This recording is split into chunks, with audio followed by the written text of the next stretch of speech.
Bohr's model के बाद nucleus क्या होता है बोलो? Positively charge. इलेक्ट्रॉन क्या होता है? तो न्यूक्लियस इलेक्ट्रॉन पे फोर्स लगा रहा है, यस और नो? फोर्स लगा रहा है अपनी तरफ, तो इलेक्ट्रॉन भी तो फोर्स लगाएगा, न्यूक्लियस को नहीं खींचेगा अपनी तरफ। चार्ज में, जिस चार्ज पार्टिकल के बीच में अट्रैक्शन रिपल्सन में मास देखते हैं क्या? फोर्स का फॉर्मूला ही है के Q1 Q2 बाई क्या? कहीं मास आया है? तो इसका मास कुछ भी हो, चार्ज तो है ना, इसका चार्ज क्या है? +1, इसका चार्ज क्या है? -1, सॉरी इसका चार्ज +Z है, इसका -1 है। तो ये इसको अट्रैक्ट कर रहा है, न्यूक्लियस इसको अट्रैक्ट कर रहा है, तो इलेक्ट्रॉन भी तो इसको अट्रैक्ट कर रहा है। तो हम लोग क्या देख रहे थे, न्यूक्लियस इलेक्ट्रॉन को अट्रैक्ट कर रहा है तो क्या होगा? ये न्यूक्लियस ऐसे घूमेगा नहीं, इलेक्ट्रॉन घूमेगा। न्यूक्लियस इलेक्ट्रॉन को अट्रैक्ट कर रहा है तो क्या करेगा? इलेक्ट्रॉन ऐसे सर्कुलर मोशन करेगा। कितना स्पीड से? ue से। कितना से? ue। अब देखो सिमिलरली इलेक्ट्रॉन भी क्या कर रहा है?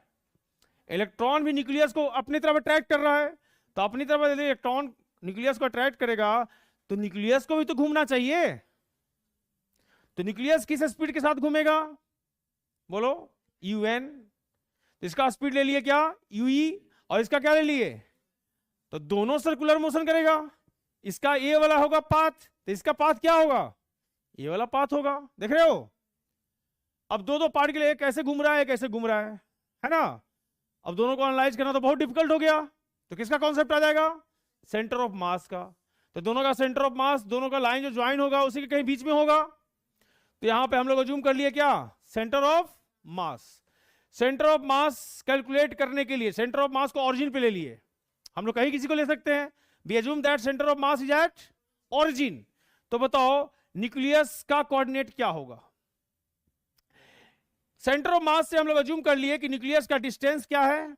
Rn। और यहां से इधर इसका डिस्टेंस क्या है? Re। ध्यान से देखो। अब बताओ इसका और सेंटर ऑफ मास का कोऑर्डिनेट 0 0 है, तो बताओ न्यूक्लियस का कॉन्सेप्ट क्या हो जाएगा? कोऑर्डिनेट -Rn, 0, -Rn, और इलेक्ट्रॉन का क्या कोऑर्डिनेट हो जाएगा? +Re, मिल गया। तो पहला इक्वेशन क्या मिल गया बताओ? R इज इक्वल टू, यहां से यहां तक का डिस्टेंस क्या था according to Bohr's model? R।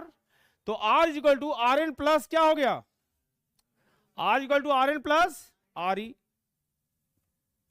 अब दूसरा इक्वेशन बनाएंगे, तो देखो दूसरा इक्वेशन क्या होगा? सेंटर ऑफ मास का कॉन्सेप्ट लगा रहे हैं। सेंटर ऑफ मास का कॉन्सेप्ट में बताओ what is x coordinate of centre of मास लिख रहे हैं, क्या होगा formula? m1 x1 plus divide by क्या? m1 प्लस एक्स कोऑर्डिनेट कितना है बताओ इसका? 0। क्या लिखोगे? m को me, r को क्या लिखोगे? re, plus mass of nucleus कितना था? mn, और what is x coordinate of nucleus? Divide by me plus क्या? अब ये तो 0 हो गया, तो यहां से हम लोग क्या इक्वेशन मिल गया? me re बराबर क्या? me re equal to mn। ये हो गया हमारा क्या? First equation. और ये क्या हो गया? r equal to re plus Rn, second equation. समझ में आया सबको? अब दोनों इक्वेशन को हम लोग सॉल्व करेंगे। दोनों इक्वेशन को कैसे सॉल्व करेंगे चलिए देखते हैं इसका सॉल्यूशन। तो पहला इक्वेशन और दूसरा इक्वेशन, फर्स्ट इक्वेशन से हम लोग क्या लिया है? Rn का वैल्यू। फर्स्ट इक्वेशन से Rn का वैल्यू क्या आ जाएगा? me re डिवाइड बाय क्या? फर्स्ट इक्वेशन देख सकते हो। फर्स्ट इक्वेशन देखो यहां से क्या था वैल्यू? हम लोग को Re का वैल्यू चाहिए, क्या होगा? mn Rn डिवाइड बाय क्या? me। वहां पुट कर दिए तो ऐसा आ गया। Re दोनों जगह से कॉमन आ गया, Re कॉमन आ गया, तो यहां पे क्या आ गया? mn plus me divide by क्या? mn। तो यहां से Re का वैल्यू क्या आ गया? Re का सॉरी यहां से Re का वैल्यू क्या आ गया? mn तो उधर चला गया ना, अरे Re का वैल्यू पूछ रहे हैं, तो mn उधर गया तो क्या हो गया? mn into divide by mn plus ये किसका वैल्यू आ गया? सिमिलरली प्रूफ कर सकते हैं, Rn का वैल्यू क्या हो जाएगा? me r डिवाइड बाय, तो Re का वैल्यू मिल गया, और किसका मिल गया? Rn का वैल्यू मिल गया। यहां तक कोई डाउट है? बस दो इक्वेशन को सॉल्व करना था। यहां से हम लोग को Re मिल गया, और यहां से क्या मिल गया? Rn मिल गया।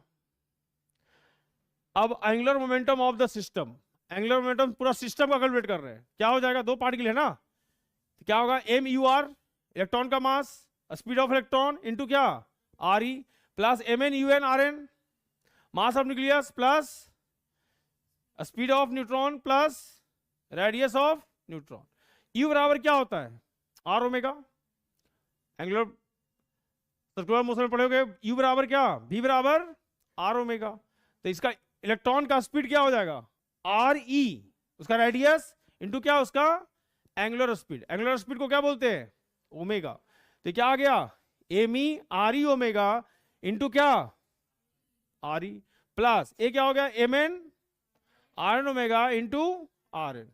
अब बताओ यहां से m e r e common ले सकते हैं, क्योंकि एम ई आर ई बराबर एम एन आर एन भी होता है ना, क्योंकि क्या होता है, एम ई आर ई बराबर, पहला इक्वेशन नहीं था ना, एम एन आर एन, दोनों जगह से m e r e common ले लिए, तो बच गया अंदर में क्या, आर ई, और यहां क्या बच गया, और बाहर कौन आ गया, दोनों का एंगुलर स्पीड हम लोग इक्वल ले रहे हैं, क्योंकि दोनों के बीच का डिस्टेंस फिक्स है ना, तो दोनों का एंगुलर स्पीड ओमेगा कॉमन आ गया।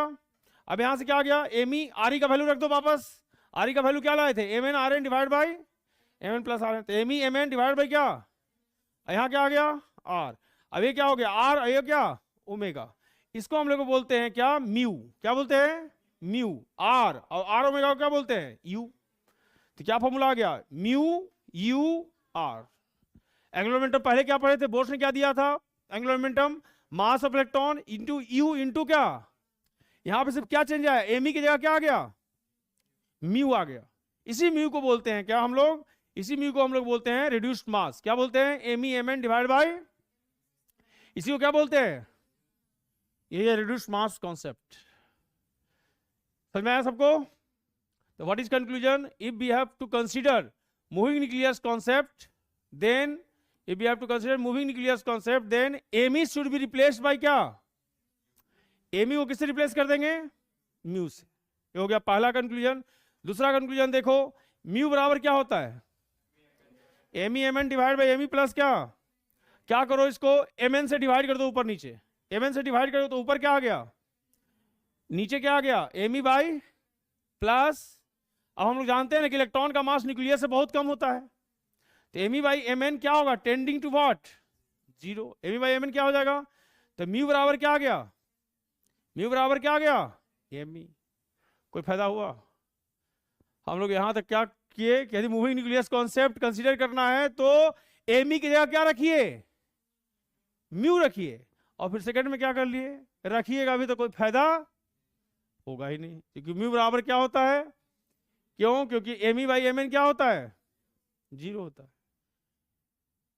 इसलिए moving nucleus concept generally use नहीं किया जाता है, लेकिन कहां यूज किया जाता है मूविंग न्यूक्लियस कॉन्सेप्ट, वो हम लोग को ध्यान देना होगा। मूविंग न्यूक्लियस कॉन्सेप्ट वहां पे यूज किया जाता है, पहला case, this concept is applied only in two cases. पहला, in hypothetical cases where mass of rotating particle and mass of central particle क्या, डोंट डिफर मच, जिसमें बहुत ज्यादा का डिफरेंस नहीं हो।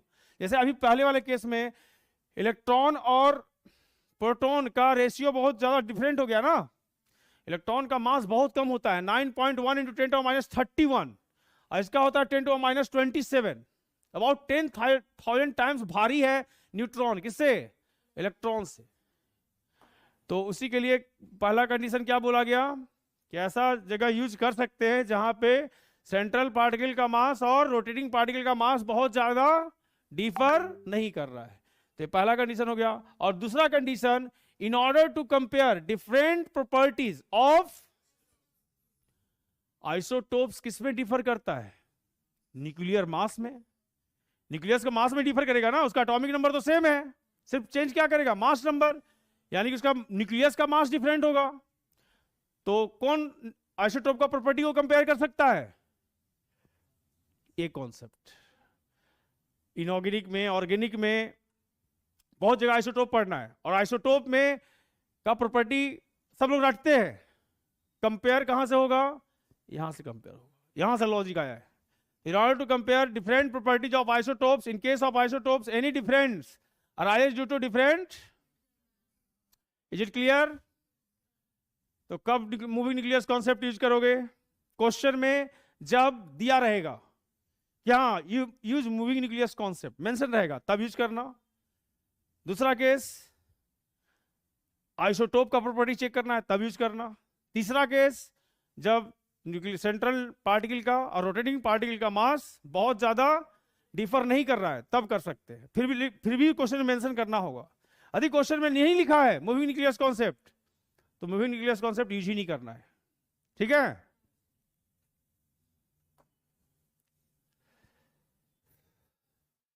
अब देखो यहां पे हम लोग मूविंग न्यूक्लियस कॉन्सेप्ट यूज नहीं कर रहे हैं without using moving nucleus concept, और यहां पे क्या है by using moving nucleus concept. Left side original Bohr's model, radius का फॉर्मूला क्या रटवाए थे? N square h square by 4 pi square m e के जेड ई स्क्वायर। ठीक है। और इसका वैल्यू क्या आया था? सबका कांस्टेंट का वैल्यू पुट कर देंगे तो क्या आया था? 0.529 एंगस्ट्रॉम एन स्क्वायर बाई क्या, यहां पे क्या होगा आर बराबर, देखो वही चीज है, म्यू की जगह क्या पुट कर देंगे? 4 पाई स्क्वायर, म्यू की जगह क्या पुट कर देंगे? ये कुछ नहीं है, एमी की जगह क्या पुट कर देंगे बताओ? म्यू। बाकी तो वही रहेगा, के जेड स्क्वायर तो वही रहेगा ना। अब ये क्या करते हैं इसमें, इसको ऊपर एमी से मल्टीप्लाई भी कर दिए और डिवाइड भी कर दिए, कोई फर्क पड़ेगा? ये तो वन ही है ना, तो एमी से ऊपर मल्टीप्लाई भी कर दिया और डिवाइड भी कर दिए।